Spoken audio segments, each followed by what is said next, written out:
does seem like maybe one step forward, two steps back with Mets starting pitching. They have been a thorn in the team's side all season.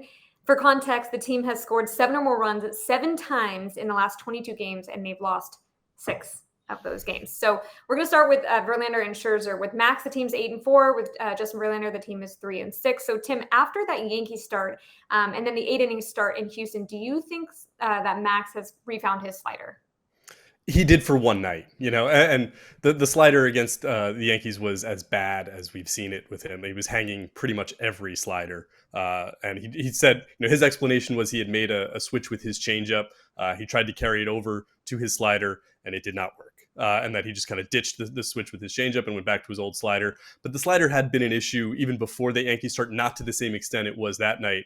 But this is a pitch he did not allow a single home run on last year.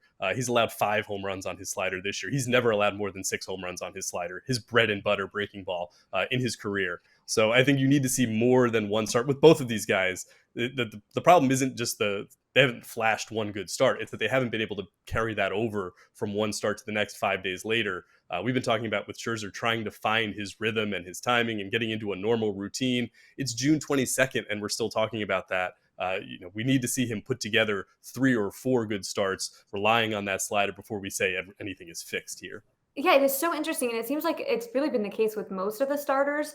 They have a good week and then they don't have a good week. And then they have a good start and then they don't have a good start. And there's really, no one's stringing together, 5 good starts in a row and then having a bad stretch. It really is, opposite. But one thing about Verlander, Dave, is that he has been able to adapt his entire career, right? Like no matter what, he's been able to keep up with the times.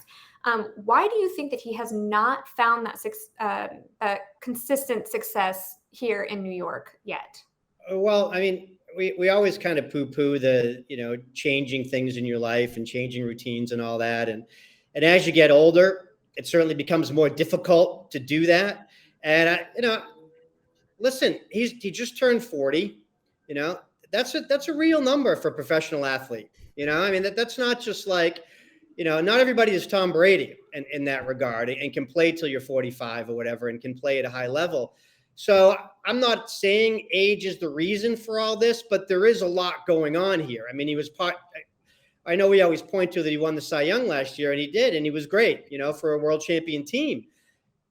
Uprooting that, turning 40, coming over here to a new team, to a team that, had such high expectations, but maybe wasn't outfitted to deliver in those necessarily.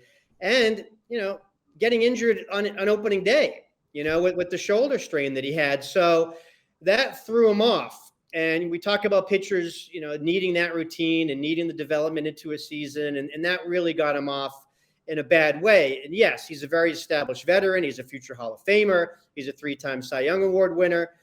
He's also human. And there are parts to that are real. And this is not to make excuses for it, but we're seeing it play out on the field. These are not just things we're making up here. Lack of consistency, points to those things. So, unless there is something that he's nursing as an injury, you never know. With Scherzer, it seems things with him always come up from time to time that affect him. It really hasn't seemed to play a part with Verlander. But as these guys get older, there are some injuries you hear about. There are some injuries you don't. There are some things that are pitching with that maybe affect them as mechanically that they don't even want to talk about because they don't want to, disclose too much. So in Verlander's case, I don't know what else you could say about it because it's very difficult, to go from winning the Cy Young one year, especially at his multiple Cy Young winner, and then struggle like he has. I mean, 4.5 ERA. There have been a couple nights where he was non-competitive against in Atlanta, for instance. That's not Justin Verlander. So the other night, if the Mets offense is better, maybe he wins that game. 7 innings, 4 runs. Is it a great start? No. Is it enough to keep a team around? Depending what the kind of night it is, maybe. But yeah, Verlander has to be better than that. And my assumption is, based on who he is and the name, that he will be. But he's got to prove that still, just like Tim was saying with Scherzer this year. Well, as for the Mets starting pitching option, so Jose Quintana seems to be progressing well in his rehab. Meanwhile, Megill has not found consistent success at the big league level.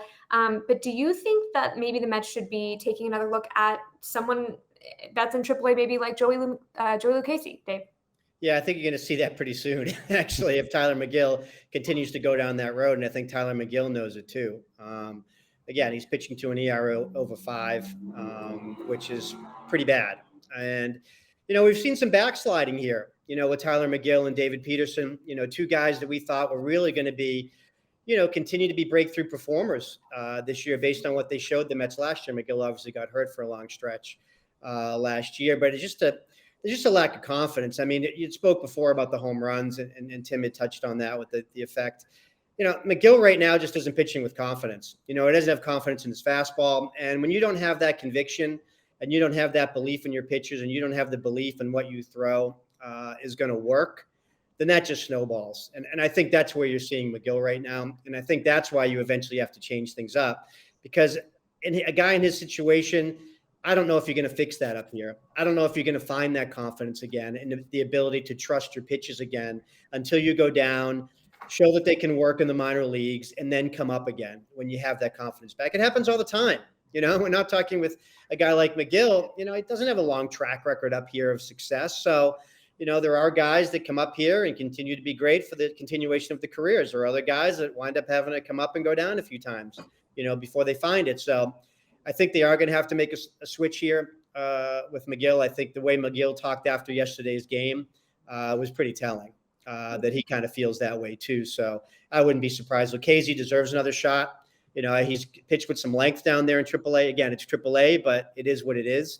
I think he has a 2.5 ERA down there as well. So I think he certainly pitched his way and deserving of the shot.